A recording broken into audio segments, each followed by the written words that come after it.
பாமக நிறுவனர் ராமதாஸ் தமது குலதெய்வம், கொள்கை வழிகாட்டி, தொலைநோக்கு சிந்தனையாளர் என 2ஆம் நாள் ஆலோசனைக் கூட்டத்தில் அன்புமணி புகழ்ந்து பேசியுள்ளார்.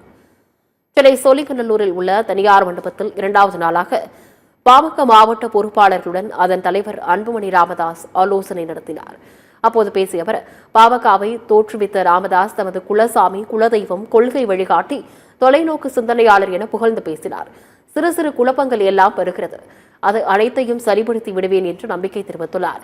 பாமக யாருடைய சொத்தும் இல்லை, தொண்டர்களின் கட்சிதான் என்றும் கூறியுள்ளார். தமிழக மக்களின் உரிமை மீட்பிற்காக நடைபயணம் மேற்கொள்ள உள்ளேன்.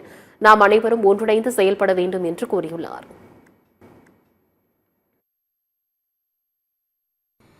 ஐயா நம்முடைய குலசாமி, குலதெய்வம்.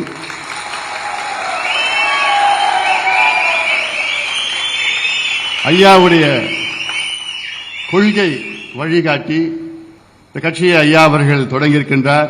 45 ஆண்டுகால உழைப்பு, தொலைநோக்கு சிந்தனை, அந்த வழிகாட்டுதல், சமூக நீதி, ஜனநாயகம், சமத்துவம், சுற்றுச்சூழல் பாதுகாப்பு எல்லாம் அவர்கள் நமக்கு கற்றுக் கொடுத்தது. அவருடைய கொள்கை தமிழ்நாட்டின் வளர்ச்சி, சமூக நீதி, இடஒதுக்கீடு எல்லாம் நாம் கடைபிடிப்போம். கடைபிடித்து நாம் முன்னேறுவோம், வெற்றி பெறுவோம். அதில் மாற்று கருத்து கிடையாது.